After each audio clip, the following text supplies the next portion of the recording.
बाबर से लेकर ब्रिटेन की महारानी एलिजाबेथ सेकंड तक, भारत के पास से कोहिनूर हीरा ब्रिटेन की महारानी के ताज तक कैसे पहुंचा, आइए जानते हैं। ब्रिटेन की महारानी एलिजाबेथ द्वितीय दो के निधन के बाद कोहिनूर हीरा एक बार फिर चर्चा में है। बचपन में हम सभी ने कभी न कभी कोहिनूर हीरा के बारे में ज़रूर पढ़ा और सुना होगा। जब भी हीरे का नाम लिया जाता है तो कोहिनूर का नाम सबसे पहले आता है। इस हीरे की कहानी उतनी ही दिलचस्प है जितना ये हीरा, जिसकी शुरुआत भारत से होती है, जहां सबसे पहले ये पाया गया था। अब सवाल ये उठता है कि भारत के पास से कोहिनूर हीरा ब्रिटेन की महारानी के ताज तक कैसे पहुंचा और समय समय पर चर्चा में आने वाले कोहिनूर में क्या खास है। कोहिनूर हीरा लगभग 800 साल पहले भारत के आंध्र प्रदेश राज्य के गुंटूर जिले में स्थित गोलकुंडा की खदानों में मिला था। यह दुनिया के सबसे बड़े हीरे में से एक है। इसके नाम का मतलब है रोशनी का पर्वत। गोलकुंडा के खदानों का बेशकीमती हीरों से पुराना रिश्ता है। कहा जाता है कि इसी खदान में दरियाई नूर उन N, great Mughal Orlov, Agra diamond, Ahmedabad diamond, briolette of India जैसे कई ऐसे हीरे मिले हैं जिसकी कीमत नहीं लगाई जा सकती। मूल रूप में कोहिनूर हीरा 793 कैरेट का था। वर्तमान में यह 105.6 कैरेट का रह गया, जिसका वजन 21.6 ग्राम है। एक समय इसे दुनिया का सबसे बड़ा हीरा माना जाता था। इस बेशकीमती हीरे को पूरे इतिहास से वर्तमान तक कभी बेचा या खरीदा नहीं गया है। इसे या तो एक राजा से दूसरे राजा ने जीता है या फिर इनाम में दिया गया है। कोहिनूर का अर्थ भले ही रोशनी का पर्वत हो, लेकिन इस बेशकीमती हीरे की वजह से कई राजाओं की सल्तनत तहस नहस हो गई।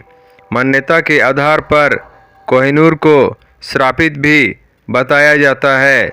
श्रापित होने के बाद 13वीं सदी से चली आ रही है। दरअसल कहा जाता है कि कोहिनूर हीरा शापित है। शापित इसलिए क्योंकि इसके इतिहास को देखें तो हीरे की चमक के आगे कितने ही राजाओं ने अपनी जान गंवाई है। सबसे पहले इस हीरे का जिक्र 1304 में किया गया था। तब यह मालवा के राजा महलाक देव की संपत्ति में शामिल था। इसके बाद इस हीरे का जिक्र बाबरनामा में किया गया है। बाबर के जीवनी में कहा गया कि यह हीरा ग्वालियर के राजा विक्रमजीत सिंह के पास था।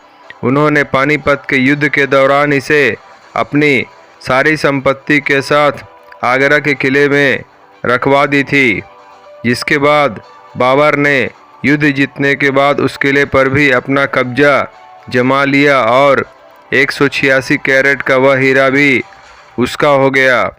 उस वक्त उस बेशकीमती हीरे का नाम बाबर हीरा रखा गया।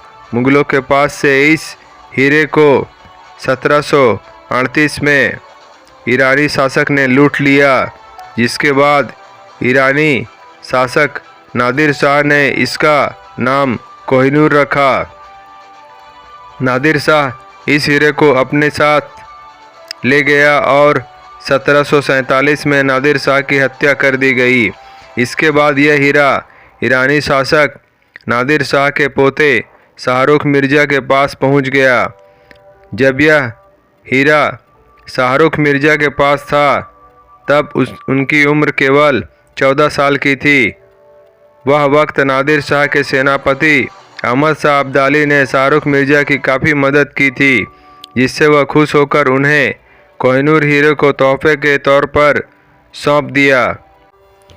सेनापति इस हीरे को लेकर अफ़गानिस्तान तक पहुंचा, जिसके बाद यह काफ़ी सालों तक अब्दाली के वंशज के पास रहा।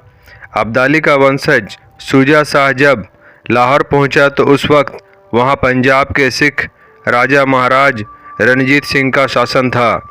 1813 महाराजा रणजीत सिंह ने इस हीरे को शुजा शाह से हासिल कर लिया। इसके बाद से यह हीरा भारत में ही रहा। महाराजा रणजीत सिंह इसे अपने ताज में पहना करते थे। रणजीत सिंह की मौत के बाद 1839 में हीरा उनके बेटे दिलीप सिंह को उत्तराधिकारी के रूप में सौंपा गया। 29 मार्च 1849 को ब्रिटिश ईस्ट इंडिया कंपनी ने पंजाब पर कब्जा कर लिया।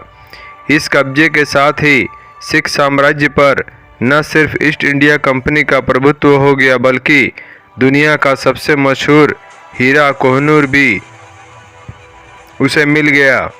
इस वक्त कोहिनूर हीरा ब्रिटेन के राज परिवार के पास है।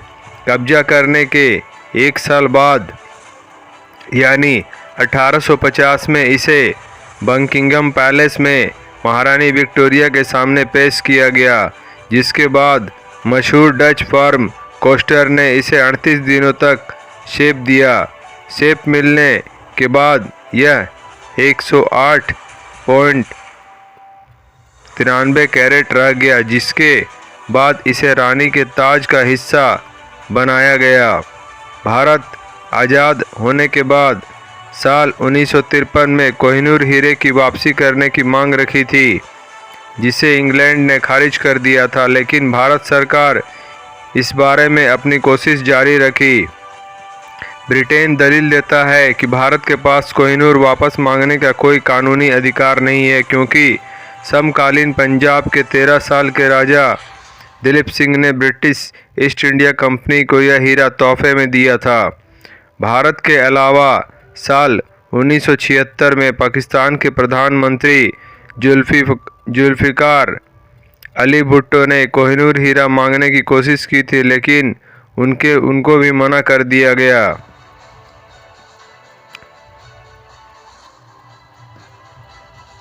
दोस्तों, आपको हमारा वीडियो पसंद आया हो तो लाइक करें, शेयर करें, सब्सक्राइब करें और हमारे नई वीडियो के लिए बेल आइकॉन ज़रूर दबाएं।